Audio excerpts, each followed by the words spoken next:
¿Cuándo yo tendría que pensar en el tratamiento farmacológico con un paciente? ¿En qué condiciones? ¿En qué características? ¿Qué tipo de paciente y qué tipo de trastorno? Quiero que se vayan a la clase anterior, a donde explicamos las burbujitas. ¿Trastornos de qué tipo son medicados? Psiquiátricos. École, bien, eso era lo que quería que me dijeran. Y entonces vamos a meternos a algo más difícil con fármacos. Claro, psiquiátricos, por supuesto, ¿verdad? Psiquiátricos son considerados así precisamente porque llevan acompañamiento de fármaco en el tratamiento. Pero les pregunto, ¿qué trastorno mental puede ser medicado? O sea, ¿hay algunos que se pueden medicar y otros que no? Sí. Sí, unos sí, otros no, o todos los trastornos mentales se pueden medicar. Yo creo Unos sí y que otros no, porque algunos como la disforia de género no se medican. Y otros como el trastorno límite de personalidad sí se medica, aunque no hay un fármaco específico para ese. Ok. Ah, eso me gustó, esa última parte que dijo Josué. No hay un fármaco específico para ese, pero entonces, ¿sí hay fármacos específicos para determinados trastornos? Sí. Sí, dice Rega, ok. ¿Cómo cuáles? ¿Qué fármacos han escuchado ustedes que existen? Más allá de la marca, Clonazepam. ¿verdad? Clorazepam. Si tienen la marca, si tienen el principio activo, ¿qué conocen? Cuando ustedes piensan en psicofármaco, ¿cuáles existen? O la categoría general. Trazodona, ajá. ¿Qué más? Algunos chicos piensen no tanto en la carrera que lo vieron en la U, sino que piensen tal vez algún conocido, algún familiar que esté tomando psicofármaco. Ujú. Paroxetina para la depresión. Ok, proxetina, ok. Escitalopram. Ujú. ¿Será que el escitalopram se escribe con Z? ¿Qué más? Ahí viene Zulmi conectándose.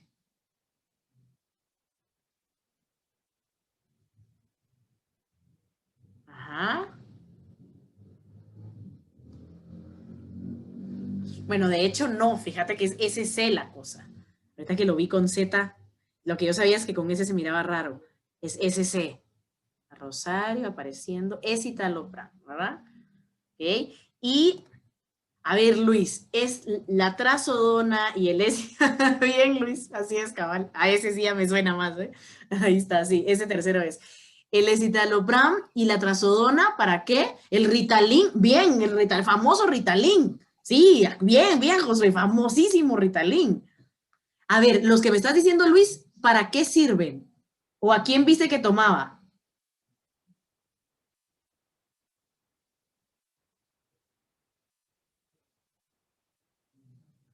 Ah, ok, ok. Tu hija, Luis Alberto. ¿Qué edad tiene tu chiquita?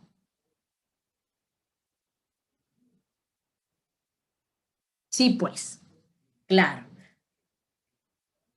Eso de ahí decía yo, ok, o sea que no es una niña, ¿verdad? Porque dije yo, Dios mío, ¿quién es que, por qué le habrán recetado trazodona y escitalopram, ¿verdad? Pero si ya es mayor de edad, me quedo tranquila, ¿ok?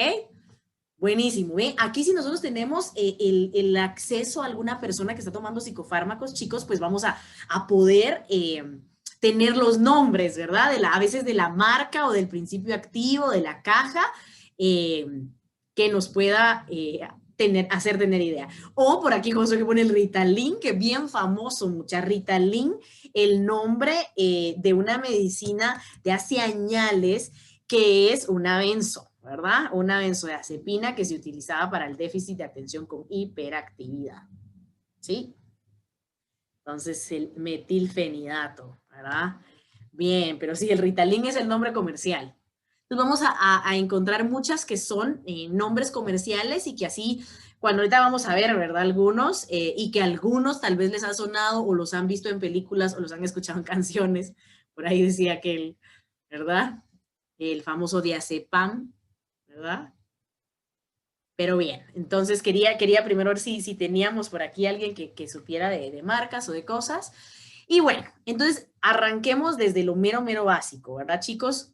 ¿Qué es un fármaco?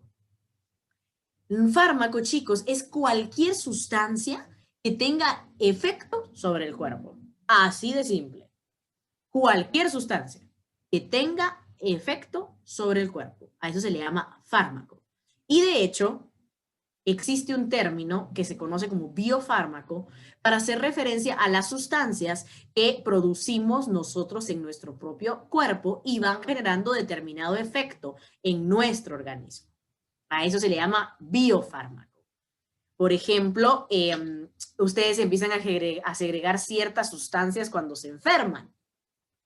¿Sí? Y a eso se les conoce como biofármacos, ¿verdad? Las feromonas, excelente, Enrique, así es. Hay un montón, sí, un montón de sustancias que nosotros somos capaces de producir. Insulina, excelente, Glenda. Ese va a ser precisamente mi principal ejemplo, la insulina, ¿verdad? Que es un biofármaco que regula el metabolismo de la glucosa. Cuando tenemos fallas en este biofármaco, vamos a tener que administrarnos un fármaco que es esa misma insulina. Cuando nuestro cuerpo deja de producir ese biofármaco, o sea, esa sustancia que tiene efecto sobre el cuerpo, la ciencia ha generado la manera de poder administrárnoslos desde fuera, si lo quieren ver de alguna manera. Pero muchísimos de los medicamentos que se consumen son sustancias que su cuerpo puede producir naturalmente y otros que están hechos sintéticamente. Pero a veces creemos que el fármaco hace referencia solo a lo sintético, solo a lo químico, a lo creado en un laboratorio. Y no necesariamente es eso. El fármaco es cualquier sustancia. Le llamamos biofármaco cuando lo produce nuestro cuerpo. Por ejemplo, algunas personas toman pastillas de melatonina para dormir. Pero la melatonina, ustedes ya saben que la segrega la glándula pineal y es un biofármaco. O sea, lo produce nuestro cuerpo. Hay pacientes que dejan de producir los niveles adecuados de insulina, ya no pueden regular sus glucosa y entonces tienen problema con el azúcar. ¿Qué tipo de paciente es ese? ¿Es un paciente psiquiátrico o es un paciente médico? Médico. Médico, así es. ¿Cómo se le llama a esa enfermedad conocida? La famosa diabetes, ¿verdad? La diabetes es una enfermedad crónica, es un paciente médico, por supuesto, pero en nuestra última clase, de hecho, vamos a ver un poco todo la neurofisiología del paciente diabético, del paciente hipertenso, del paciente renal, de los pacientes, el paciente con procesos de enfermedades ya críticas, crónicas, como el cáncer o el VIH, ¿verdad? Vamos a ver cómo una enfermedad médica influye en la neurofisiología de un paciente que puede volverse nuestro, ¿verdad? Porque recuérdense que lidiar con una enfermedad crónica no es fácil, entonces muchísimos pacientes que están atravesando un proceso de este tipo de enfermedad requieren atención psicológica. Y les digo, la requieren, sin embargo, no se le da la importancia, ¿verdad?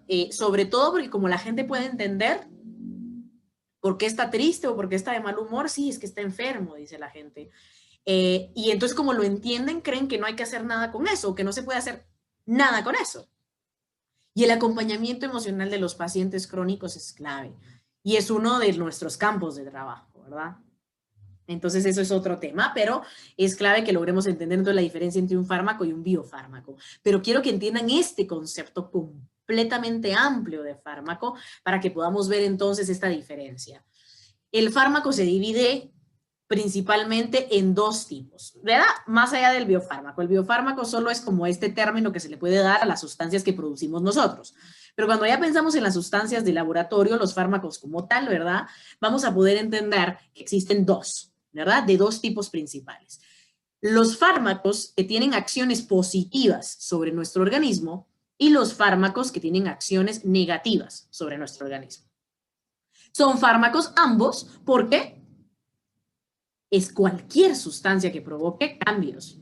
Y tanto los medicamentos, que son los que producen una acción positiva en el organismo, como las drogas, que producen una acción negativa en el organismo, son sustancias que generan cambio en el organismo. Por lo tanto, ambas se consideran fármacos.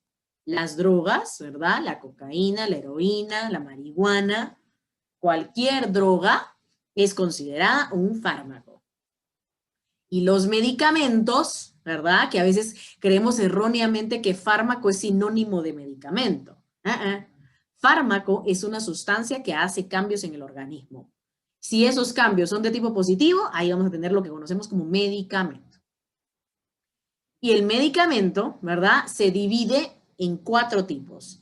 Medicamentos, según su acción, ¿verdad? Medicamentos profilácticos, medicamentos terapéuticos, medicamentos control y medicamentos diagnósticos.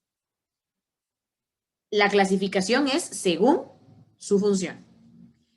Los medicamentos profilácticos tienen una función de prevención. El mejor ejemplo de un medicamento profiláctico son las vacunas. Previenen, ¿sí? No hay enfermedad instalada, pero la administración de este fármaco profiláctico va a poder darnos características de prevención sobre alguna enfermedad. Luego, los que tienen esta función terapéutica, ¿verdad? Que son la mayoría de los medicamentos que consumimos porque lo que buscan es una cura, ¿sí? Entonces, ustedes están buscando una cura o un alivio, le agregaría yo, ¿verdad? Hay que tomar una medicina para que ustedes puedan sanar una infección.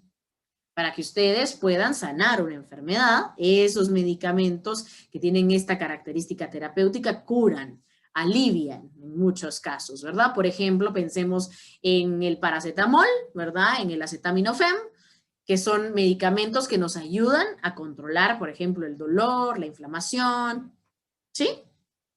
Entonces, hacen que nos sintamos mejor, ¿verdad? Esos son los de orden terapéutico. Luego están los medicamentos control, como lo que hablábamos reciente, un medicamento como la insulina, ¿verdad? O medicamentos que ya tienen que estar administrados en periodos largos de tiempo, a diferencia de los terapéuticos que cuando tenemos una situación aguda, ¿verdad? ¿A qué le llamamos agudo? Recuérdense que estos son también dos términos que son distintos y que se utilizan como antónimos, ¿verdad? Las enfermedades agudas y las enfermedades crónicas. Importante también para que ustedes a la hora de hacer los diagnósticos en salud mental puedan hacer el diagnóstico diferencial entre un trastorno de estrés agudo y un trastorno de estrés postraumático. La diferencia principal es la temporalidad. Uno está siendo breve, temporal, si lo queremos ver así, eso es a lo que se le llama agudo. Y lo crónico es cuando hablamos de algo que lleva mucho tiempo y que va a durar mucho tiempo molestando o creando malestar, ¿verdad? Entonces, los medicamentos control son específicos para las patologías crónicas. En el caso de, por ejemplo, los pacientes hipertensos, ¿verdad? Cuando ya estamos viviendo una hipertensión, vamos a tener que tomar cierto medicamento que nos ayude a regular la presión arterial, ¿verdad? Ya es un medicamento control porque no es que esté curando nada, sino que está controlando un déficit por un deterioro particular, ¿verdad? O por una condición genética, o pues la causa ya es amplia. Pero lo importante es que sepamos que esta es la división, ¿verdad? Y por último, el diagnóstico, ¿verdad? Hay medicamentos diagnósticos como el yodo. ¿Para qué se puede utilizar un medicamento diagnóstico? Cuando estamos haciendo alguna prueba, alguna evaluación, hay veces, no sé si alguna vez han ido ustedes, en que les dan a que se tomen una pastillita y luego les hacen un examen de sangre o luego hay que hacer un examen de orina o luego los meten, por ejemplo, a una resonancia magnética, ¿verdad? Para que se iluminen ciertas regiones con el medicamento que consumí. El yodo tiene esta característica de pigmentación, ¿verdad? Entonces se utiliza mucho para poder hacer resonancias, ¿verdad? Es lo que va iluminando las conexiones a la hora de hacer la resonancia. Entonces, eso es un medicamento diagnóstico. No sirve ni para controlar, ni para curar nada, ni tampoco para prevenir nada, pero nos permite ver cómo funcionan ciertas regiones según la farmacocinética y la farmacodinámica, ¿verdad? De ese medicamento sobre el cuerpo y del cuerpo sobre ese medicamento. ¿Bien? Entonces, 4 medicamentos. Y las drogas, pues ya las conocemos. Aquí, pues obviamente no me voy a meter a drogas, a colocar todos los tipos de drogas que existen, porque pues vamos a ver alguna gama de drogas el día que nos dé chance de revisar circuito de recompensa y adicciones, ¿verdad? En esa clase ya nos metemos a desarrollar esto, pero por eso va psicofarma antes, para que ustedes sepan que las drogas son un fármaco. Pero, ¿cuál es la principal y más conocida? El queridísimo etanol, ¿verdad? Que les encanta. El etanol, una droga. ¿Sí? Bien. Teniendo claro esto, vamos a 2 términos básicos y elementales que cada vez que ustedes hablen de psicofarmacología, los tienen que ver o los van a ver. La farmacocinética y la farmacodinámica. Son términos complejísimos, ¿verdad? Pero de forma muy breve, ¿verdad? Una buena manera sencilla, sobre todo para el nivel de farmacología que tenemos que llevar a un nivel de pregrado en la licenciatura de psicología. No necesitamos realmente la comprensión total de los fármacos porque nosotros no vamos a recetar, recuérdenlo, nosotros no recetamos fármaco, pero sí vamos a entrar en contacto con pacientes que consumen fármacos. Entonces, si nosotros no entendemos conceptos básicos como farmacocinética y farmacodinámica, vamos a estar, o farmacodinamia, ¿verdad? Dinámica, aquí les puse las 2. ¿Es correcto farmacodinámica o correcto farmacodinamia? Ambas son correctas, ¿sí? Son 2 maneras de llamarle a esta. Y la farmacocinética. En términos sencillos, ¿verdad? Podemos entender la farmacocinética como todo lo que el organismo le hace al fármaco. O sea, cuando el fármaco ingresa al organismo, se empiezan a dar una serie de procesos que ahorita vamos a ver para poder procesarlo, ¿sí? Para poder metabolizarlo, utilizarlo y desecharlo, ¿sí? Hay algo que nuestro cuerpo hace sobre ese medicamento. Mientras que la farmacodinámica, ¿verdad?, es entender los efectos que tiene ese fármaco sobre el organismo. O sea, ¿qué es lo que esta sustancia, ¿verdad?, con esas características, con esa concentración particular y respecto a un tiempo específico, va a desarrollar en el organismo, ¿sí? Y aquí, en la farmacodinámica de un medicamento, es en donde ustedes van a poder entender por qué nosotros no medicamos, porque la farmacodinámica es compleja. Es lo que permite que el médico sepa de cuántos miligramos les va a recetar el medicamento. Por eso es que uno no se debe a automedicar, chicos, porque hay fármacos de 500 miligramos, de 400 miligramos, 50 miligramos, 200 miligramos. O sea, eso me habla de la concentración de los principios activos de ese fármaco. Y según la concentración del medicamento, así va a ser su farmacodinámica.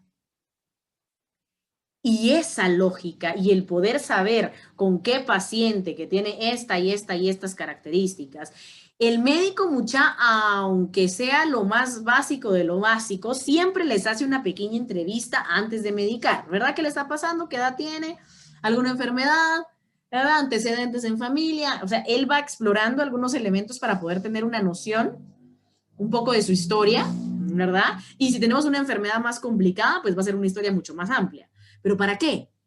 Para poderles recetar el tratamiento más adecuado para ustedes. Por eso es que si mi tía Pancha está tomando una medicina que le cayó re bien a la tía Pancha por sus características biológicas y si ustedes saben de farmacodinamia, van a entender que ese fármaco en esa concentración y en determinado tiempo, por eso es que todo tiene un tiempo, por eso es que les dice, tiene que tomarse 2 cada 4 horas.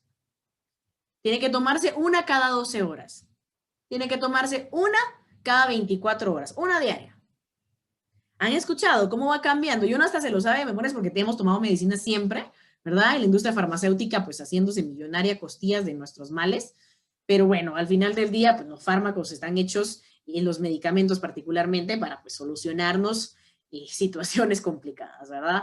Pero el punto es que pongan la atención a eso. O sea, ese tema de por qué no me puedo tomar una pastillita, a lo vale un pepino en cualquier momento, me tomo 3 de un solo, ay, aquí son 4, dice una cada 12 horas, ay, yo me voy a tomar las 4 de una vez. ¿Han escuchado a sus familiares, a la gente, por ejemplo, decir esas cosas? Ay, el doctor me mandó una cada 8 horas, pero a mí se me olvida. Ay, yo mejor me las tomo todas, ¿verdad? Sí, dice Enrique, vea qué belleza, muchas se imaginan. Ahora, ¿y saben qué es lo peor? Al rato, así es, Enrique, eso es súper importante. Ay, si esta me va a hacer bien, ay, mejor, ay, me cayó re bien, ahora me voy a tomar 3, dice la gente. Dios de mi vida, la gente no tiene noción de lo complicado y lo complejo que es esto. Se ríe Rebeca, es que es cierto, mucha, es delicadísimo. Y entonces por eso es que ustedes miran tanta campaña de no se automedique, no se automedique, vaya al médico, ¿verdad? Olvídate, Enrique, cabal. Ah, que es infección de garganta, ese antibiótico quiere, mira esas 3 pastillitas, esas ahí decían de la farmacia que te da 10 pesos cuesta el blister box. Sí, va. Qué real. Es súper cierto. Ah, sí, pues, no, mira, antibiótico, es eso, antibiótico. ¿Tomate o no? Mucha. ¿Ustedes se imaginan el desastre que hacen cada vez que se tomen un antibiótico? El antibiótico es precisamente para atacar un grupo bacteriano en particular. Hay antibióticos y antivirales de alto espectro. ¿Eso qué significa? Que van a generar un ambiente tan tóxico en el organismo que ninguno de esos bichos logra vivir. Entonces, ¿qué pasa? Como le funciona a la gente, el problema es que están destruyendo su flora intestinal y luego la gente, vos, mira, he estado padeciendo un montón del estómago y tengo colon irritable, saber ni qué es. Cuando yo escucho esas cosas me dan ganas de preguntarle, a ver, mira qué tan frecuente te automedicas. Ahí está el secreto, señores. ¿Sí? Cabal. Cabal. No, yo creo que si te está haciendo mal deberías tomar este antibiótico. Mira, y la gente se toma antibiótico sobre antibiótico y el dolor que tiene es que tiene deshecho el organismo por dentro porque ya no hay flora. ¿Sí? Aquí Josué contándonos algo. Dice, cuesta adherirse a los tratamientos. Ay, ¿podría entrar al trabajo del psicólogo para que siga con ese tratamiento por medio de la herencia? Por supuesto, Josué, por supuesto, totalmente. Totalmente. Ese es otro campo en donde nosotros podríamos hacer un acompañamiento. Sería valiosísimo para ayudarle a la persona a explicarle este tipo de cosas, ¿verdad? Sí, poderles decir qué es lo que está sucediendo y por qué no mejora, ¿verdad? Un paciente, por ejemplo, que tiene alguna enfermedad médica crónica y que está quejándose todo el tiempo del dolor y que está sufriendo muchísimo, algo que nosotros tenemos que evaluar cuando ustedes hacen su entrevista y la historia clínica, que lo deben haber visto en Introducción a la Psicología Clínica, uno de los elementos que va en la primera entrevista es calcular qué tanta adherencia tiene la persona al tratamiento. Tanto para nosotros, para saber qué tanto va a funcionar la persona en la psicoterapia junto con nosotros, y cómo le va si tenemos un paciente que toma medicamentos, ¿verdad? Y medicamentos, hablemos medicamentos así amplio, ¿verdad? No solo psicofármacos. Y no se diga, sobre todo, yo les puedo contar un caso de un paciente terrible, además que era un caso delicadísimo, uno de los casos más sorprendentes que tuve este año, porque es raro que lleguen ese tipo de pacientes a la clínica. Bueno, tenía un cuadro complejísimo, pero dentro de las características en la primera entrevista, lo que me dice la persona es que él lleva sintiéndose años mal, ¿verdad? O sea, y como desde sus palabras, yo estoy deprimido hace años, ¿verdad? Me dice la persona. Obviamente con intentos suicidas, súper triste, llorando, apático, abúlico, o sea, así hasta el suelo. Y el malestar era tan fuerte que a la criatura, porque tenía como 22 años el niño, a la criatura como pues se sentía tan mal, se metió a internet a buscar un antidepresivo, empezó a leer lo que decía en internet y el que le pareció más cool, consiguió amigos médicos que tenía que le hicieran una receta, porque recuerden que el psicofármaco no se vende libre, sino que solo con receta. Consiguió sus amigos antiéticos médicos que le hicieran una receta para que él pudiera ir a comprarlo. Y llevaba como un año tomando psicofármaco, antidepresivo y un somnífero. Porque obviamente estaba muriendo de la depresión, no podía dormir. ¿Se imaginan? ¿Se imaginan cómo estaba ese cerebro? Obviamente con una dependencia horrenda, ¿verdad? Y sí, Enrique, sumamente. Si algún fármaco es adictivo, es el psicofármaco. Sumamente. Y hay que entender la adicción, ¿verdad, chicos? Porque cuando la persona está tomando el fármaco no va a notar la adicción. Esto se nota, Enrique, en el momento en el que nosotros dejamos de consumir el fármaco. Nos va a dar una patada de burro. No se imaginan. O sea, si ustedes se sentían deprimidos, empiezan a tomar antidepresivos y los dejan de jalón, se suicidan. Y realmente les cuento, o sea, se vuelve algo bien delicado, porque precisamente este paciente, ¿verdad? Obviamente mi primera intervención fuerte fue hacerle la conciencia. Obviamente, chicos, nosotros no regañamos, no jalamos las orejas, no asustamos, no, ¿verdad? Nosotros acompañamos muy suave. Pero sí tenemos que decirle que debe, o sea, mi inmediato era, necesito que vayas con el psiquiatra, le cuentes lo que has tomado, hace cuánto tiempo lo has tomado, para que él nos regule y nos diga en qué medida vamos a seguir tomando el medicamento. Aquí Gilary dice, yo tomé uno y únicamente era para 6 meses. Así es, Gilary. Farmacodinámica, ¿sí? Farmacodinámica. ¿Y qué sucede, verdad? O sea, si el psiquiatra logra hacer la buena evaluación, si tú tenés la bendición biológica de que tu cuerpo es poco dependiente, 6 meses adecuadamente, pero a ver, Gilary, si tomaste 6 meses, ¿te recordás cuántos miligramos empezaste tomando? ¿Y cuántos terminaste tomando? Creo que 2.5 gramos. Ajá. Y para quitármela solo me dijeron que tenía que tomar la mitad de la pastilla para ir quitándomela poco a poco. Exactamente. Gracias, Gilary. Así es. ¿Por qué ustedes sí pueden tomarse un Tapsin y luego peló y ya solo lo dejo de tomar? Porque es un antihistamínico, o sea, es solo para manejar el tema de dolor y síntomas. Ahora vean ahí, gracias Gilary y Linda. Vean ahí, obviamente, ¿qué calcula el psiquiatra? La condición particular en la que estaba sintiéndose Gilary en ese momento. Él interviene, Gilary pues va, ¿verdad?, con un médico, y entonces el médico, ¿cuál va a ser su abordaje? El médico no es psicólogo ni psicoterapeuta, así que no va a empezar a abordar con psicoterapia. Al rato nos va a escuchar un ratito los dolores y nos va a pasar una toallita para que nos sequemos las lágrimas si nos llegamos a pues descompensar en frente del médico, o al rato estamos precisamente por una situación depresiva, o cualquier situación que nos esté poniendo en una situación muy lábil, ¿verdad? La labilidad emocional es esa como facilidad para llorar en cualquier situación. Se llama labilidad emocional. Entonces, cuando el paciente está muy lábil, pues el médico no va a intervenir psicoterapéuticamente. Él va a intervenir con su arma maestra, que es el fármaco. Entonces evalúa, calcula y dice, bueno, vamos entonces, probemos con esto, ¿verdad? Y vamos por 6 meses, ¿verdad? Si el paciente empieza a mejorar, porque al rato hay situaciones en su vida que empiezan a cambiar, o él solito va cambiando su manera de pensar y todo, cuando va avanzando, le manda esto, ¿verdad? Bajamos la dosis. De una pastilla entera pasamos a la mitad de la pastilla, ¿verdad? Si Gilary hubiera presentado un cuadro de síndrome de abstinencia muy fuerte, él hubiera tenido que pedirle que terminara tomando el cuarto de la pastilla. Pero obviamente la farmacocinética, ¿verdad?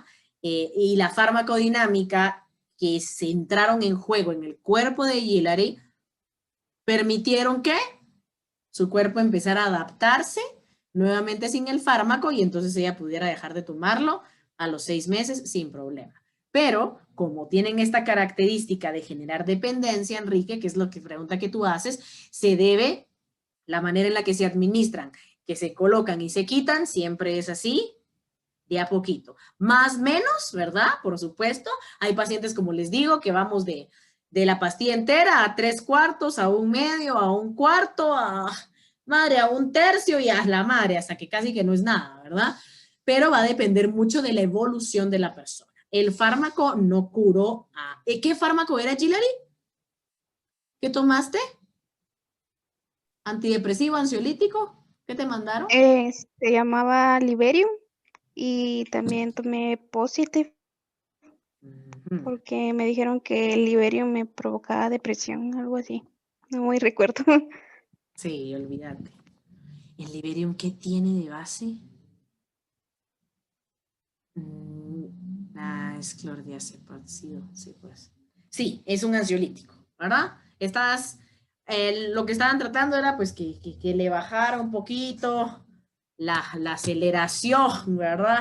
Es un sedante, es un ansiolítico, ¿verdad? O sea, tiene esas como propiedades como de relajación muscular, eso es lo que hace el Liberium, ¿verdad? Pero como hace eso, ¿verdad? Seguro te mandaron el otro, me encanta cuando los psiquiatras hacen eso. Mandan uno que tira el trancazo y luego mandan el otro que te regrese como para el medio, ¿va? Así es la cosa, ¿verdad? Precisamente por esas características que tiene el Liberium, que nos relaja, ¿verdad? Que nos da una sedación, que nos ayuda pues a bajar la ansiólisis, ¿verdad? O sea, es así como a procesarla mejor, ¿verdad? Pero, ¿verdad?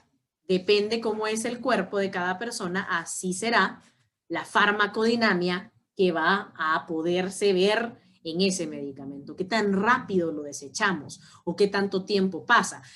A eso les quiero explicar algo. Por ejemplo, hay pacientes que toman una pastillita cada 12 horas, ¿verdad? Que son fármacos de largo espectro, ¿verdad? Los de 24 son de largo espectro, pero eso se le pueden dejar a una persona que tiene un metabolismo particular, porque va a poder seguir obteniendo durante todo el día los beneficios del medicamento, porque el medicamento sigue dando vueltas en el organismo hasta que lo desecha. Eso está en las características del medicamento, pero además eso tiene que ver con las características de la persona. Por eso es que hablamos de farmacocinética y farmacodinámica, porque las dos juegan de la mano. Entonces, ¿qué sucede, verdad? Con una persona que tiene un metabolismo muy acelerado.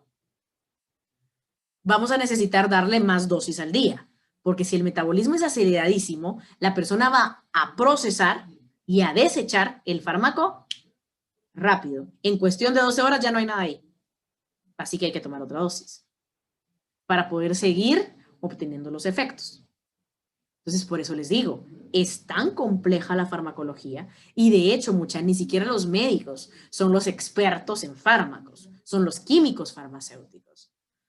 Hay algo que en este país no se aplica, pero debería aplicarse. Yo no sé si ustedes sabían, pero en algunos países del mundo, los médicos no tienen licencia para medicar sin el acompañamiento de un químico farmacéutico, porque el experto en fármacos es el químico farmacéutico, no el médico. El médico lleva varios cursos de farmacología, pero muchísimas veces recetan con errores porque les falta conocimiento. La manera correcta de trabajar los fármacos sería que el médico estuviera siempre de la mano con el químico farmacéutico para que el médico haga su trabajo completo y tenga esta idea y tenga como su, bueno, yo creo que le voy a dejar Liberium, ¿verdad? Y entonces va con su químico farmacéutico aliado y le dice, mira, tengo este tipo de paciente, este tipo de patología, y le voy a dar Liberium. Entonces, el químico farmacéutico sabe hasta el último detalle microscópico de ese fármaco. Esa es su tarea. Entonces, lo único que podría preguntarle podría ser, mira, y no tiene antecedentes de hipertensión, por ejemplo, me lo estoy inventando, ¿verdad? Porque el Iberium sube la presión, le puede dar un ataque cardíaco. Ay, vos sí, tiene. Ah, entonces mejor cambiáselo por tal, ¿sí? Ese trabajo debería hacerse así.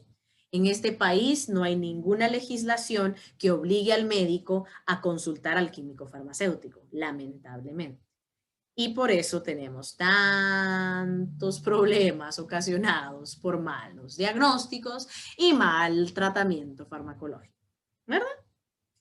Así es, Josué. Es que en Guatemala los profesionales son multiusos, dice Josué, se ríe, porque la misma psicología se trabaja diferente en otros países. Así es, era lo que hablábamos en la clase anterior, ¿verdad?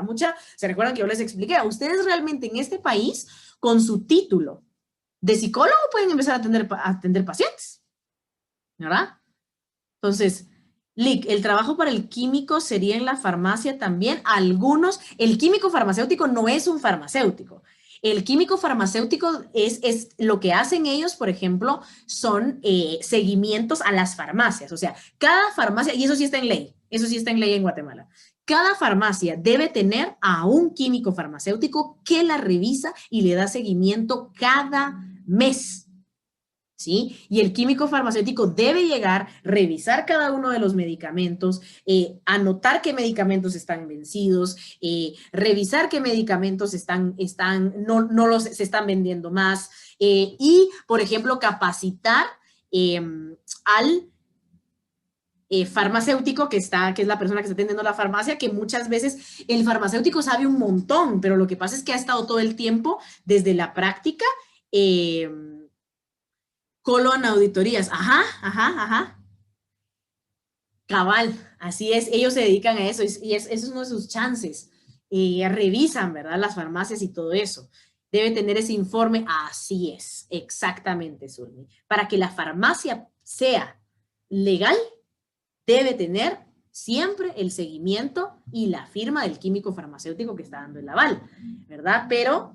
Pero les digo, o sea, aquí, por ejemplo, en ese tema estamos todavía en pañales. Lo mismo que les estaba diciendo ahorita, en psicología, nosotros con el título de psicólogo, o sea, el que ustedes van a sacar cuando terminen su pregrado, ustedes ya pueden abrir las puertas de su garage y poner un totulito que diga clínica psicológica y la gente puede llegar con ustedes. Y yo les diría, que rara vez uno con el pregrado sale preparado. O sea, yo les diría, madre, rara vez, casi nunca. De mi promoción, seremos unas 3, 4 que estamos haciendo clínica y los demás están trabajando en otros campos de la psicología. Y les digo, de esos que estamos haciendo clínica de mi promoción, la gente que yo respeto es la gente que después, o sea, nos dimos cuenta todos que con lo que nos dio el pregrado no nos era suficiente. Pero les digo, yo sí tuve buenos docentes que me hicieron esa reflexión, que no me dijeron, mire, con ese título abra, de una vez abra ahí su garage y empieza a atender pacientes. Yo tuve docentes que me hicieron darme cuenta que el trabajo terapéutico no era cualquier cosa, que atender a un paciente era una responsabilidad sagrada. Y entonces yo sí tomé, antes de poder empezar, yo ni siquiera moví la clínica así como mi anuncio, sino que la clínica se empezó a mover, pero porque yo en mi práctica lo hice muy bien. Entonces, a mí me siguieron mis pacientes de la práctica. Personas que llegaban a la práctica y recibieron sus procesos psicológicos gratis conmigo porque yo era estudiante, ellos me siguieron. Y cuando me gradué, ¿verdad? Muchísimos de ellos me dijeron, licenciada, ¿dónde va a estar su clínica? Yo sé que ahora ya está graduada y pues ahora yo voy a tener que pagar por las terapias, pero mire, usted me ha ayudado tanto que yo no dudo en invertir en esto, ¿verdad? Por ejemplo. Entonces les digo, eso a mí me ayudó, pero porque yo sí, de verdad, me metí a un centro de práctica en la universidad que me sangró. O sea, yo, madre, esos años de la U, de verdad, pobre mi cerebro, porque solo no pude dormir de la cantidad de trabajo que tenía en la práctica, era impresionante, la verdad. La licenciada Claudia Flores, por si alguna vez tienen el honor de ver alguna conferencia de ella o algo, es mi mentora en psicoterapia brillante, ¿verdad? Muy buena. Entonces les digo, los que realmente pero nos gusta este rollo, ya buscamos entonces la especialización después para poder hacer un trabajo digno, aunque la ley no me lo exija. Muchísimos de los psicólogos que atienden clínica son solo psicólogos y no tienen ninguna especialización en psicoterapia, ni ningún tipo, ¿verdad? Porque la ley lo permite. Aquí dice Josué, en Estados Unidos los trabajadores sociales pueden trabajar terapia con un modelo psicosocial y los psicólogos no tienen que especializarse como psicoterapeutas. Fíjate que depende, Josué, en qué parte de Estados Unidos, porque en Estados Unidos, en algunos estados, si tú empiezas a trabajar después de tu pregrado en psicología y se entera las autoridades que estás atendiendo, te vas preso en algunos estados de Estados Unidos. En algunos en donde tú estás viendo, de verdad, pues tienen esa misma función como los nuestros, ¿verdad? Están igual que nosotros, que siendo psicólogo, sin necesidad de especializarte, puedes atender pacientes. Pero hay estados, y precisamente en Estados Unidos, que, chicos, hay países del mundo en donde no se puede atender pacientes si ustedes no tienen un doctorado. ¿Qué tal? O sea, ni siquiera es la especialización, ¿verdad? Entonces, él no se fue de más que... ok, así es, exacto. En muchos, que eso es lo que te digo, ¿verdad? Yo pensé que tú conocías algún estado en particular que tuviera las mismas condiciones que nosotros, pero en muchísimos de los Estados Unidos, ¿verdad? O sea, de hecho, yo te hubiera dicho todos, ¿verdad? Pero te miento si no los conozco todos, pero en la gran mayoría ustedes no pueden atender pacientes si no tienen una especialización en psicoterapia. Está legislado y así debería ser. Pero, ¿a qué hora? Mucha, igual nuestras poblaciones necesitan atención, y así que en estos países nos vamos haciendo en el camino y pues nada que hacer, ¿verdad? O sea, pero bueno, esto es importante, ¿verdad? El poder hablar del tema de la especialización y sobre todo el saber, mucha, que dentro de la farmacología nosotros no somos especialistas. Si ni siquiera, lo que quiero que entiendan de esto, si ni siquiera el médico es el verdadero especialista en el medicamento, nosotros menos. Así que, ¿bajo qué criterio vamos nosotros a quitar o a dar un medicamento? Solo no. Si ustedes van a una consulta y el psicólogo les quiere recetar medicamentos, salgan corriendo. Y como labor social, pidan el número de colegiado y lo denuncian al colegio de psicólogos. Si se llegan a enterar de algún psicólogo que está haciendo esta barbaridad. Porque si el médico comete errores, siendo el aparente especialista de la farmacología, un psicólogo que al rato lo único que sabe de psicofarma es esta clase que yo les voy a dar. Imagínense, mucha. Al rato ustedes llegan a este curso, porque ahorita no me espantaría pensar que ni siquiera llevaron psicofarma, o sea que algunos de sus compañeros que están en octavo semestre nunca llevaron psicofarma. Me muero, pues. ¿Y se imaginan? Con esos conocimientos estamos afuera y le decimos al paciente, nunca, dice Josué, a la puchis. Imagínense. O sea, y así, con esas características, viene, doy fe que nunca se vio, dice Josué, santo padre. Imagínense, sin siquiera ver, porque nosotros deberían haber tenido por lo menos 2 clases durante la carrera. Una en neurofisio y esta que están teniendo ustedes en neurofisiología, los trastornos, 6º semestre, por lo menos. Y luego, chicos, no, son más, porque vuelven a tener una clase de psicofarmacología. No llevamos curso, eso sí fijo, no llevamos curso. Pero por lo mismo, porque nosotros no vamos a medicar, no tenemos licencia para medicar. Pero sí llevamos en cuál es, yo creo que es en diagnóstico y tratamiento de adicciones, en 9º o en 8º semestre. Es en el último año. También hay una clase de psicofarma. Por supuesto. Porque adicciones, ¿cómo no vamos a ver psicofarma? Es un fármaco. Ahora ya lo saben. La droga es un fármaco. ¿Cómo no vamos a ver psicofármacos si estamos viendo diagnóstico y tratamiento de las adicciones? O sea, tenemos que ver, o sea, por lo menos 3 veces en la carrera tocamos este tema. Es el que menos se toca. Ay, Glendita, no sé mis corazones, ¿verdad? Yo pues ahorita aparecí en así tirada con onda, aparecida de esta, yo generalmente doy las neuros, pero esta es la última neuro, Glenda. Esta es la última neuro, la 4ª neuro. Entonces, ustedes ya las neuros las cerraron conmigo, digamos, pero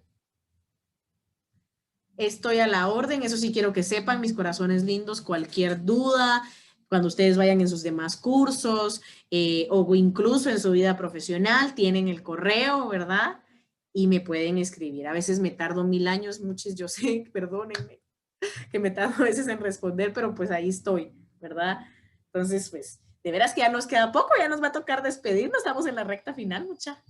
Ya nos queda poquito, ya lo último. Y ya vienen ustedes, la otra clase, yo los escucho a ustedes, que ya les voy a subir por ahí qué trastorno, dicen que es sado. Qué trastorno les toca exponer y saben qué decidí que vamos a hacer para volverlo así súper más práctico, porque no sé, o sea, con todo lo que estoy viendo que no han hecho, quiero ver cómo jalamos un poco de todo lo clínico posible anterior para que hagamos, pues probemos, ¿verdad? Lograr hacer, conectarnos bien el martes y jueves de la próxima semana para poder completar las exposiciones. Yo esperaría que el martes terminemos, ¿verdad? Ya solo resolvemos dudas el miércoles, pero les voy a colocar una película a cada grupo que quiero que vean, analicen, sí, perdón, dije jueves, bajo su perdón, miércoles, que analicen la película es sobre del trastorno que les tocó, para que ustedes puedan ver como gráficamente los síntomas, y quiero que extraigan, voy a pedirles un análisis básico que yo pido en cuarto semestre, y veamos, no quiero que se estresen, ¿verdad? Quiero que intenten hacerlo lo mejor que puedan, el análisis como tal no va a tener un punteo, pero quiero que hagan el ejercicio para que podamos, pues, rescatar de psicología clínica y algunos elementos que tal vez no vieron, ¿verdad? Aprovechando que tenemos que exponer trastornos, vamos a utilizar una película para que ustedes me la expliquen desde el personaje, el trastorno, y además pues me expliquen la neurofisiología detrás de ese trastorno, ¿verdad? Que tenemos que leer, investigar un poquito y fortalecernos, eso va a ser ya en una semana, ¿verdad? Entonces, hoy al cerrar la clase ya les subo las instrucciones, ¿verdad? Me morí, Luis. ¿Jura? Bueno, nada que hacer. Nada que hacer. Así se fue. No te preocupes. Bien. Entonces, veamos esto, pues, chicos. De hablar, ¿se entendió farmacocinética y farmacodinámica? ¿Tenemos alguna duda? Vamos a ver esto. Me lo van a explicar.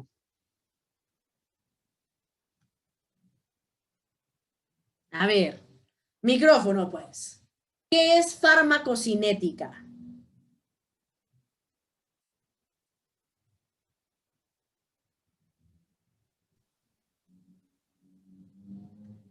Si pueden, Luis. Ajá.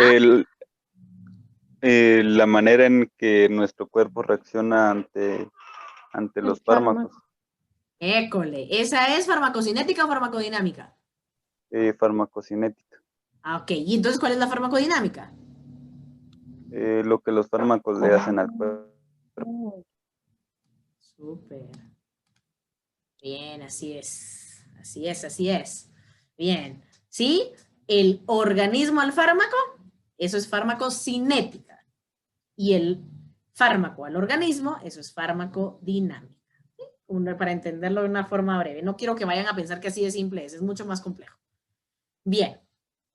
Para poder entender qué es lo que sucede en cada uno de estos procesos, de hecho, siempre que miren, van a ver esta técnica, que si pueden, Luis, sí, que si les da chance, sí, individual, porfa, sería genial, pero si lograron hacerlo bien en equipo, estaría cool también, me interesa verlos.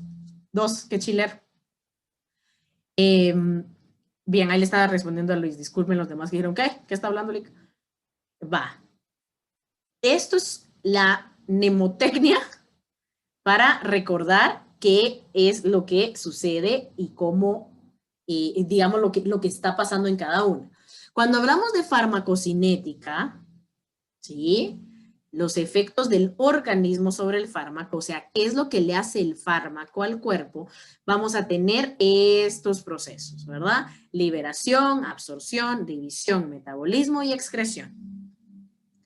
Y la mnemotecnia son las letritas con las que empieza. LATME, ¿verdad? L de liberación, A de absorción, D de división, M de metabolismo y E de excreción. O sea, el cuerpo cuando agarra el fármaco primero lo libera, luego lo absorbe, luego lo divide o lo distribuye, esa es otra de las definiciones de la D, lo divide o lo distribuye, luego lo metaboliza y por último lo excretamos, lo desechamos. Todos los fármacos, así como entran al cuerpo, salen, toditos. Y esa es una de las características que es importante entender en los procesos adictivos. Porque cuando yo ingreso la sustancia a mi cuerpo, está un tiempo actuando, bien linda, bien feliz ahí conmigo, ¿verdad? Haciéndome sentir todo eso. Y luego lo excreto, ¿verdad?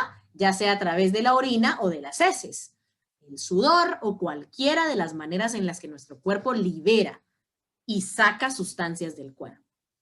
Cuando ustedes, por ejemplo, se exceden en el alcohol, ¿qué les pasa, mucha? ¿Qué les pasa cuando ustedes se pelan y toman mucho alcohol? Pasan muchas cosas. Fijo. Pero en general, dependiendo, yo siento que también eso depende de cada persona también. Pero digamos que generalmente, si se excede, hasta el día siguiente se puede sentir mareado, dan dolores de cabeza. Como uno se deshidrata, pues suda mucho también si uno se duerme, pero al día siguiente pues está uno deshidratado con mucha sed y también el cuerpo a nivel general se siente como cansado. Como que te vean atropellado. Ajá, justo así. Bueno, eso es así, generalidades, pues. Sí, ok. A veces da diarrea, dice Zulmi, no hemos tenido la experiencia, entonces no sabemos, ¿verdad? Pérdida de conciencia, así es, Enríquez es una, ¿verdad? Tengo menor control de mis impulsos en ese momento y el día siguiente varios de los síntomas que mencionaron, ok. Hay algo en particular que quiero que no me han dicho. Cuando alguien está en la parranda y ustedes saben que este brother sí se pasó, ¿qué hace esa persona que uno sabe que sí se pasó? Además de que está loqueando, de que no hay ni... Doblan. ¿Cómo? Doblan. Ok. Se lo hacen. Vomita. Ese era el que quería. Con V, Enrique. Con V. Vomita. Así es. Vomita. El vómito, esto es mucha para la próxima vez, si ustedes están intoxicados con alcohol, vomiten lo más pronto que puedan. El vómito es una manera de excretar, ¿sí? O sea, de sacar el veneno que le acaban de meter a su cuerpo. Cuando el veneno no se excreta, va de metabolizarse y mientras está dentro yo me siento terrible. Y lo que está explicando, y nos estaba aquí, creo que era Ellen, ¿verdad? Que nos empezó a contar cabal eso del día siguiente, o sea, el dolor de cabeza, el cuerpo como aporreado, la deshidratación, porque su pobre organismo sigue intentando metabolizar esa basura que le metieron. Y entonces está intentando ver qué pepitas hace con todo eso y hasta que lo orinen, pero si se dan cuenta, el cuerpo es sabio, señores. A ver, cuando están tomando alcohol, ¿les da más ganas de orinar o menos? Más. Exageradamente más. Exageradamente más, así es, porque el alcohol inhibe la hormona antidiurética, por eso es la orinadera. ¿Y por qué creen que la inhibe? Porque el cuerpo es sabio, a más rápido se largue el etanol de su cuerpo, mejor. Su cuerpo está intentando decirles de todas las maneras posibles, eso no es para tomar, eso échatelo cuando te raspas. ¿Sí? ¿Verdad? Para que logren entender un poquito la farmacocinética, ¿verdad? O sea, lo que está haciendo su cuerpo con el fármaco. El fármaco, entendamos el fármaco, droga o medicamento. Ahorita estoy poniendo un ejemplo desde la droga, ¿verdad? Se libera, se absorbe, se divide, se metaboliza y luego se excreta, ¿verdad? O sea, sale por el sudor, sale por la orina, sale por las heces, ¿verdad? Si ustedes de repente se ponen una gran pichinga una noche y luego van a hacer ejercicio al día siguiente, ustedes han estado a la par, haciendo ejercicio a la par de una persona que viene de goma. Como huele a guaro. Es una edentina, exacto, apestan, Enrique. ¡Ja! Es fuertísimo, está excretando. O sea, su cuerpo está diciendo, gracias a Dios, este está haciendo algo para aumentar la temperatura y con eso poder sudar para que yo pueda sacar esta babosada que me está matando. Y va a liberarlo a toda costa y por eso apesta. Claro, está sacando, está excretando, se está liberando esa toxicidad. Las personas han estado a la par y bueno, y todo este tema del sudor, por ejemplo, a más apeste su sudor, señores, más evidencia de que estamos muy contaminados por dentro. Eso quiere decir, ¿han estado a veces ustedes cerca de personas que su sudor no es fuerte? Que están a veces sudando, pero no apestan. Esa es gente que bebe bastante agua y que tiene dietas medianamente decentes. Consumen un montón de verdura, ¿verdad? O vean, por ejemplo, o sea, todo lo que ustedes comen, todo lo que ustedes ingresan a su organismo, lo van a sacar en heces, en orina o en sudor. Entonces, si ustedes están cerca de un chinito, ¿han visto que los chinitos huelen a ajo? Dice la gente, ¿es que huele a ajo el chinito? Claro. Si se atoran de... O sea, uno come ajo de vez en cuando, le echa un ajito ahí para que agarre sabor, una carnita, unas verduritas, órale, ¿va? Pero ustedes, madre, ¿han visto? ¿Alguna vez han metido? Tienen parientes chinos, mucha. Metes una cocina de ajo asiático. Es impresionante la cantidad de ajo que consumen. Es impresionante. O sea, lo que ustedes le echan así como un dientecito, así como, ay, le voy a echar un dientecito a mi salsita, ¿va? Un dientecito de ajo, madre, le echan 2, 3 cabezas de ajo. O sea, es exagerado. Por eso es que en el olor, ¿verdad? En el sudor, va saliendo, ¿verdad? Pero bueno, entonces para que entendamos este LADME, L-A-D-M-E, así es, Enrique. ¿Qué tal vamos a preparar un poquito de ajito con una gota de salsa? ¿Sí? Claro, así es. ¿Verdad? Entonces este LADME, L-A-D-M-E, ¿verdad? Liberación, absorción, división o distribución, acuérdense, metabolismo y excreción. ¿Verdad? Eso es farmacocinética. O sea, estos son los procesos que el cuerpo hace sobre el fármaco, ¿sí? Lo libera, lo absorbe, ¿sí? Eso el cuerpo lo está haciendo sobre el fármaco, farmacocinética. Y ahora el fármaco, chicos, sus siglas, ¿verdad? MINTO, ¿verdad? Fármacos metravotrópicos, ionotrópicos, nucleares, tirosina y otros. Esto quiere decir en qué lugares va a actuar, ¿sí? ¿En qué lugares actúa el fármaco, verdad? Actúa a través de, o sea, lo metavotrópico es que dentro del metabolismo se va como meneando para todas partes y se va distribuyendo, ¿verdad? Lo ionotrópico a través de ciertos iones, cargas eléctricas, ¿verdad? Los nucleares que actúan en los núcleos de las células, la tirosina actúan en las proteínas, ¿verdad? Y otros, ¿verdad? Que son muy amplios. Pero nos habla este MINTO, ¿verdad? Estas siglas M-I-N-T-O, metavotrópicos, ionotrópicos, nucleares y tirosina, otros, nos habla de en qué lugares el fármaco llega a actuar, ¿sí? El fármaco es de tipo metavotrópico, es ionotrópico, es nuclear, es tirosínico, ¿sí? ¿En dónde actúa? Bien, vamos a ver aquí. Estas infografías me encantan. Mírenlas qué lindas.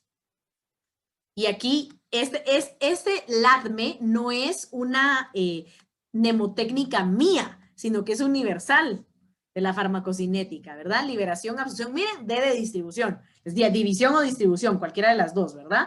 Entonces, efectos del organismo sobre el fármaco, ¿verdad?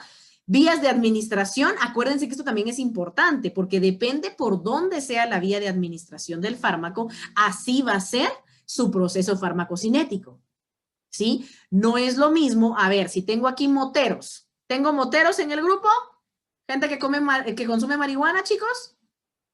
Me serviría si tengo aquí 420s. Para que digan algo, ¿sí? ¿Cómo le va? A ver, buenísimo. Los que consumen marihuana. A ver, señores, es lo mismo fumar un porro de marihuana que comerse un brownie de marihuana. No. No. ¿Por qué? Cuéntenme. Bueno, depende de qué se esté consumiendo, si es sativa o índica, pero independiente de eso, pues el puro puede tal vez tardar un poquito en que llegue el efecto. Sin embargo, lo más que se va a tardar son 5 minutos a lo mucho. A lo mucho. Ahora la comida, pues sí tarda un poquito, pues se tiene que digerir, pero lo que sí es que cuando cuando ya le pega a uno, las horas en las que uno está el efecto son muchísimo más. Uno puede, si ves digamos, un brownie o un cubilete muy potente, uno se lo puede comer a las 3 de la tarde y al día siguiente amanecer todavía bien pedo. Sí, Sí, pero así eso es. en resumen. Gracias, Daniel. Cabal, ahí dice Carlos, ve el tiempo del efecto, por supuesto, ¿verdad? Hablo de la marihuana porque pues la marihuana es más común el consumo, para los que no han consumido pues no les sonará, no sabrán, ¿verdad? Pero sí saben, chicos, que se puede fumar la marihuana o se puede comer, ¿verdad? O sea, los típicos happy brownies, ¿verdad? O special brownies, o sea, son postres que tienen marihuana, ¿verdad? Dentro de su procesamiento, y cuando ustedes los consumen, va a haber un proceso farmacocinético en donde se va a liberar, se va a absorber, se va a distribuir, se va a metabolizar y se va a excretar. Yo dejo de estar pedo cuando yo ya está en vía de excreción el THC, que es la parte de la marihuana que nos pone así en onda, ¿verdad? Que estimula así toda la corteza y estimula toda la vía creativa. Y la marihuana, si ustedes se van a meter a alguna sustancia, métanse esa, ¿sí? Por favor. O sea, si tienen que elegir, pues, o sea, no vayan a decir que la licenciada Natalia les dijo que fumaran mota, ¿verdad? No, pero les digo, si se van a inclinar por alguna droga, escojan drogas seguras, escojan drogas de espectro que es mucho más controlable. O sea, lean, chicos, antes de meterse chivas al cuerpo, antes de meterse drogas, porque yo no me voy a poner en el plan de la abuelita país, sí, mijito, di no a las drogas, igual lo van a hacer, ¿sí? O sea, muchísimos lo van a hacer, igual lo hacen, igual ya lo han hecho, pero si tan solo supieran hacerlo bien, o sea, si en lugar de inclinarse por la publicidad del guaro, se inclinaran por algo mucho más saludable, como la mota. ¿Por qué creen que la mota es ilegal, señores? Porque no tiene sus efectos, no los enferma como los enferma el guaro y el tabaco. El guaro y el tabaco son legales porque tienen una mancuerna con la industria farmacéutica para que ustedes desarrollen cáncer, desarrollen deficiencia hepática, desarrollen cirrosis y empiecen a tener vidas miserables dependientes de fármacos. Por eso son legales. Son muchísimo peores. Si ustedes hacen un análisis de sustancias y ustedes ven los efectos, vean al marihuano, no el marihuano adicto, el de la calle, el que nos espanta cuando vamos caminando y que, ¡ay, un marihuano! No, no. Miren a la gente que fuma marihuana en paz, digamos. O sea, la mara que fuma bien. ¿Qué hace esa mara? Fuman, se ríen, están en un rollón así. Agresividad raro. ¿Qué pasa con la marihuana? ¿El famoso mal trip? Claro, pero eso es porque me excedí en la dosis. Es lo mismo que vaya yo a tener un mal trip con guaro. Si ustedes se exceden en la dosis, van a pasarla horrible. Lo mismo, todas las sustancias, todas. Si yo me excedo, ¿verdad? Vámonos con los hippies a donde es legal, dice aquel, ¿verdad? Comen mucho, así es demasiado, Rebeca. O fuman mucho, ¿verdad? O sea, hay una cosa que hace la mara que fuma marihuana que a mí me parece fascinante. A mí, bueno, el tema de las sustancias a mí siempre me ha parecido increíble y entender un poco el mundo detrás de las adicciones es fantástico. Pero la gente que fuma marihuana hacen una cosa, fuman en algo que se llama bong, ¿verdad? Les cuento para los que no están en ese mundo, ¿verdad?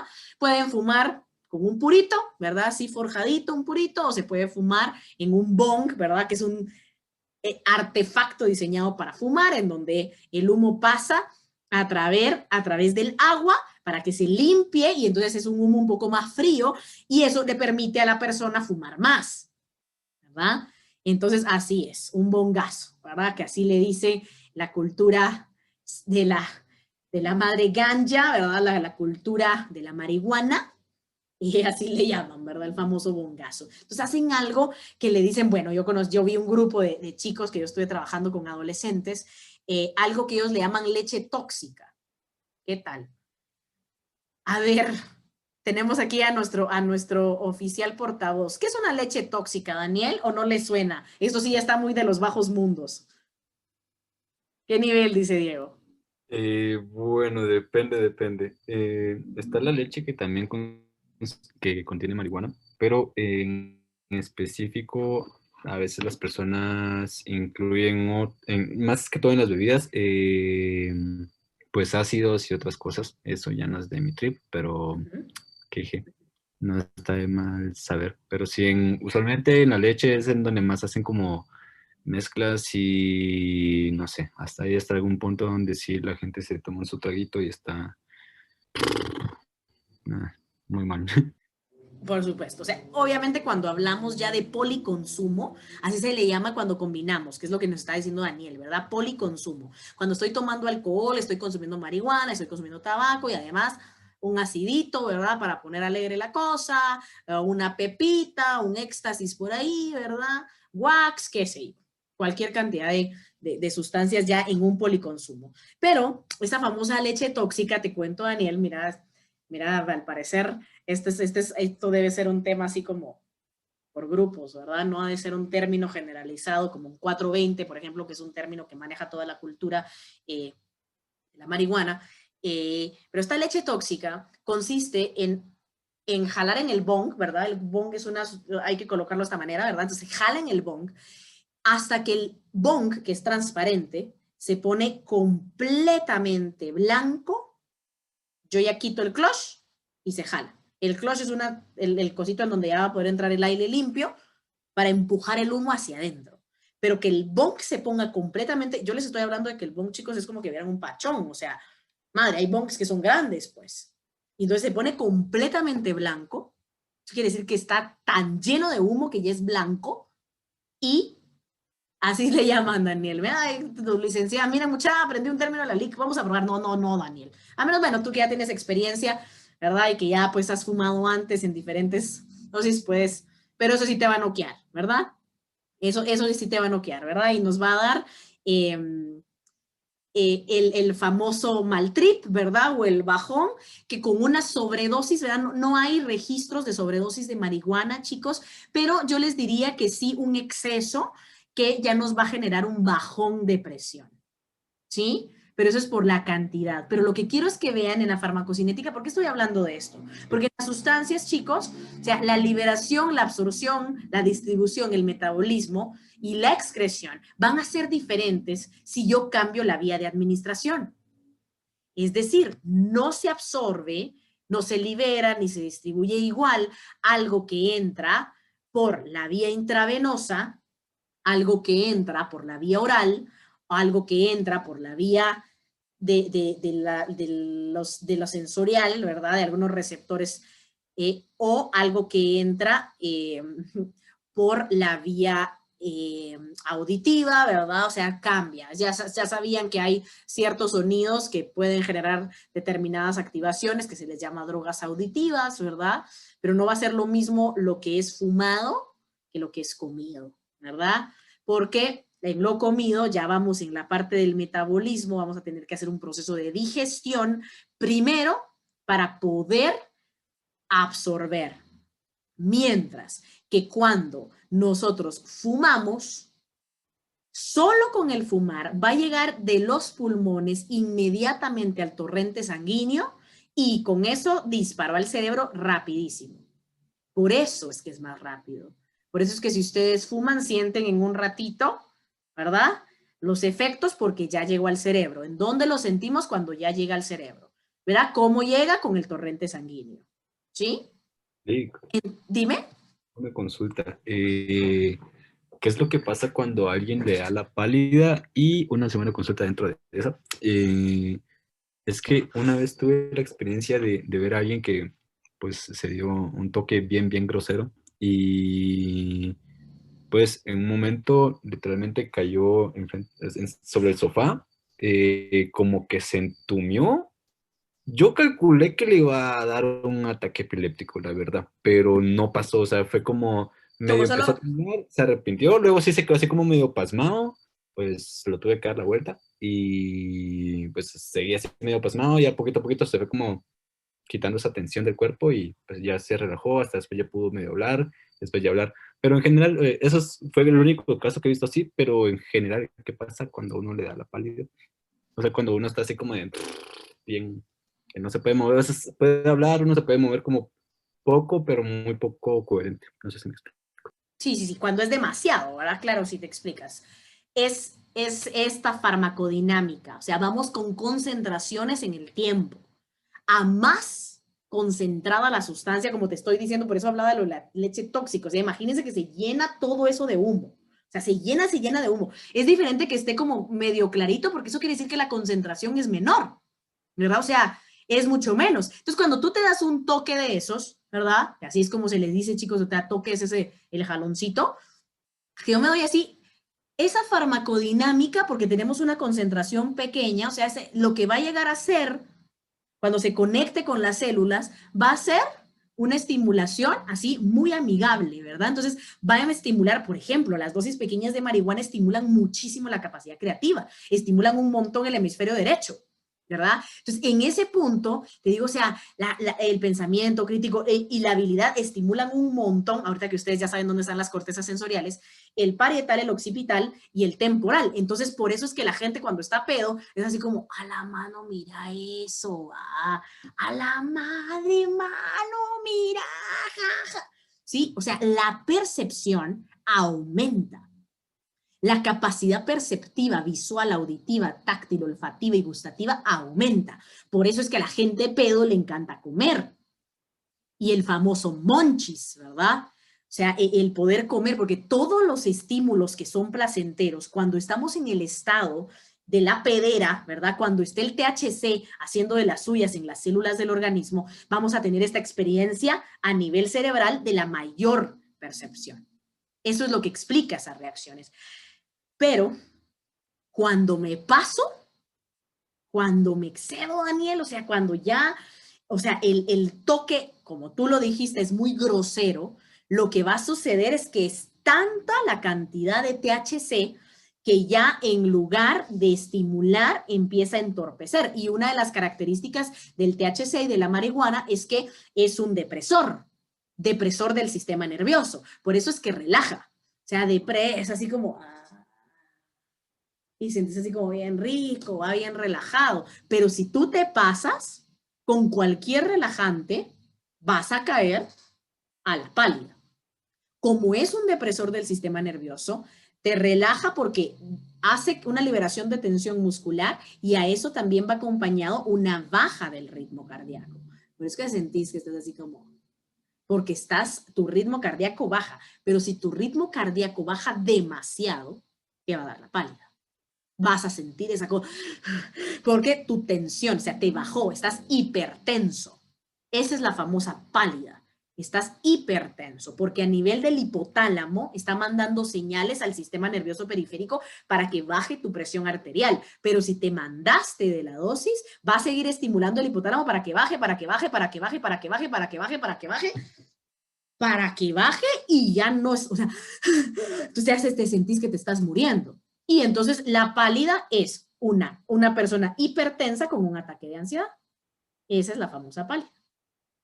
Porque te asusta, obviamente. Si tú no sabes lo que te está pasando, te asusta. Entonces, cuando tú fumas con una persona que conoce mucho la sustancia, cuando te da la pala, te da la pálida, hasta te dicen qué hacer. ¿Y qué hacer? Subir la presión. Una coquita. Así es. Dale una coca, muchachos, es que sí se puso muy engrasado. Claro. Cafeína para que aumente la presión arterial.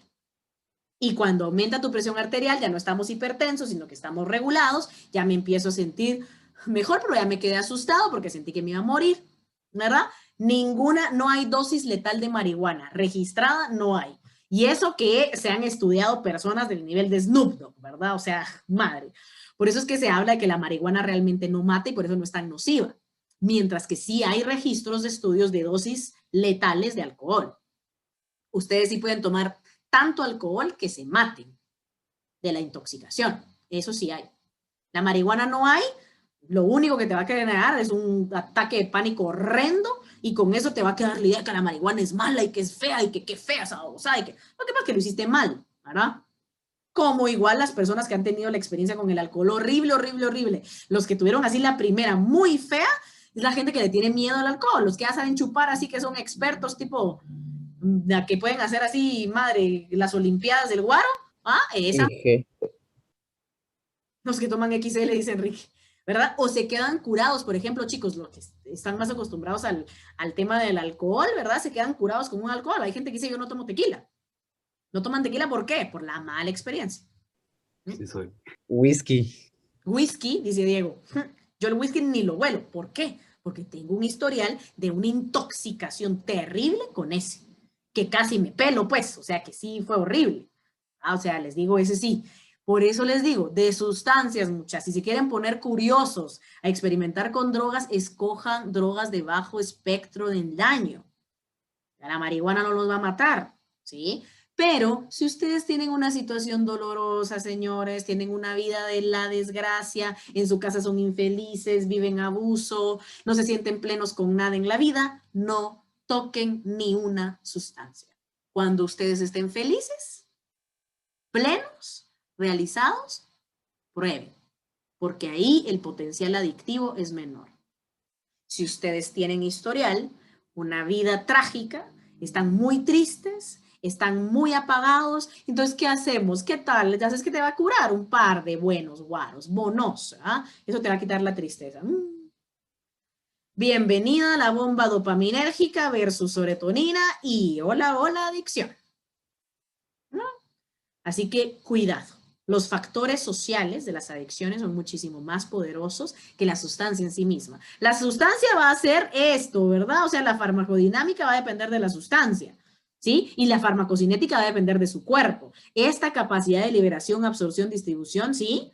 Esto va a depender de su cuerpo. Por eso es que de repente algunos tienen padres que fueron adictos a ciertas sustancias y ustedes ya ahora no, ¿verdad? Entonces aquí, ¿verdad? Tenemos la respuesta biológica, ¿verdad? La eficacia. El fármaco será capaz de modificar la molécula para producir un efecto. Y entonces ya con el fármaco, entonces el dolor de muela, ¡ting!, desaparece, ¿verdad? Cuando ya el fármaco hizo todo este proceso. ¿Sí? Dice Luis Lick, ¿es cierto que la cocaína baja lo ebrio? Es que es algo que la gente cree. Es cierto, Luis. No solo lo cree la gente, es verdad. Y la gente que consume drogas lo sabe. Para levantarte de una borrachera, por eso es que se vuelve un ciclo del nunca acabar. Si tú quieres seguir tomando, va el lineazo de coca y seguís chupando como nuevo. Como nuevo, Luis. Licenciada, disculpen, pero yo tenía entendido que funciona cuando es para pasar el efecto, porque si se toma, digamos, si se consume mientras se está bebiendo, puede llevar a lo que se llama un golpe de calor, que es una deshidratación y una taquicardia.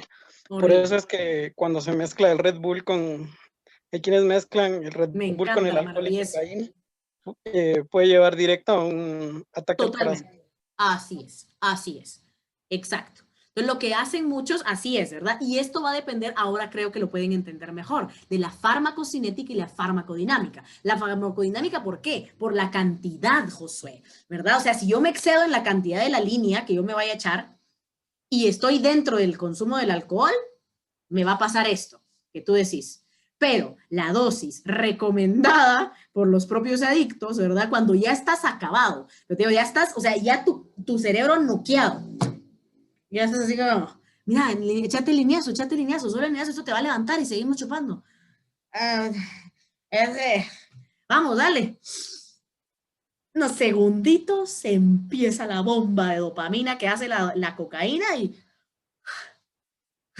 ya, ¿verdad? Ya estás mejor. Sí, dame otra chela. Y seguimos, ¿no?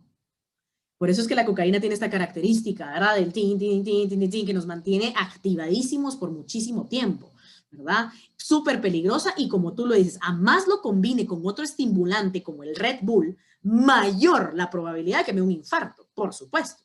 Se van a pelar ahí, ¿verdad? Muchísimos. ¿Cómo han muerto muchísimas estrellas de rock? La famosa sobredosis, que es la sobredosis, chicos. O sea, me pelé, o sea, me excedí de cualquiera de estas sustancias. Entonces ya mi cuerpo no pudo metabolizar esa vaina y adiós. ¿Sí? Pero sí, por supuesto, Luis. Y de hecho lo hacen muchísimos de los cantantes. Si ustedes miran historias de estrellas de rock o de cantantes famosos, es bien duro, la verdad, es bien duro porque a veces están súper ebrios, están en un trastorno depresivo acompañado de trastorno de consumo de sustancias, y entonces están tan ebrios que no pueden salir a cantar. Y eso ha pasado aquí en Guatemala, que aquí ha venido fulanito, menganito, y no puede salir a cantar porque está borrachísimo. ¿Qué creen que hacen? Tiene que cumplir. Así que ahí va el Ignacio, Luis. Sí, sí funciona. Bueno, la gente que sabe de eso. Bueno, entonces teniendo esto claro, yo creo que es hora, ¿va? Solo quería que vieran esto. ¿En dónde actúan los psicofármacos, chicos? En las enzimas, en los canales de cada uno de los órganos y en los receptores, ¿verdad? Sobre todo los receptores. 3 tipos de fármacos importantes que quiero que anoten, chicos. Estimulantes, que es lo que estoy hablando ahorita. Estimulantes, depresores y alucinógenos. Son los 3 tipos de fármacos. ¿Sí? Fármacos que nos estimulan, fármacos que nos deprimen y fármacos que nos generan síntomas psicóticos, ¿verdad? Tanto medicamentos como drogas, ¿verdad? Ya sabemos que fármaco habla de estas dos, drogas o medicamentos. Hay unos que nos estimulan, hay unos que nos deprimen. Estimulante, cocaína, ¿verdad? Estimulantes, antidepresivos, ¿sí? Depresores, alcohol. El alcohol es un depresor del sistema nervioso, ¿sí? Y que les va a dejar secuelas durísimas después de la parranda. Se queda así uno como triste, ¿va? Claro, son depresores del sistema nervioso. La marihuana, ¿verdad? Depresores del sistema nervioso, las benzodiazepinas, nos ayudan a bajar. En exceso, las benzodiazepinas son utilizadas también como droga. Alucinógeno, ¿verdad? Los sapos, así es, Josué. Pero también hay medicamentos, chicos, medicamentos que van, por ejemplo, a contrarrestar un trastorno mental y generan alucinaciones, ¿verdad? Auditivas, el paciente empieza a oír cosas porque demasiada dopamina. Un antidepresivo puede llegar a ser alucinógeno, ¿sí? Por la cantidad de dopa, depende de qué tipo de antidepresivo, ¿verdad? Bueno, muchachos, estamos en tiempo, ¿verdad? Solo quiero que anoten ahí la definición de psicofármaco. Son medicamentos que actúan primariamente a nivel del sistema nervioso central, induciendo cambios en los procesos de pensamiento, percepción, afecto, estados de alerta y comportamiento tanto normales como patológicos.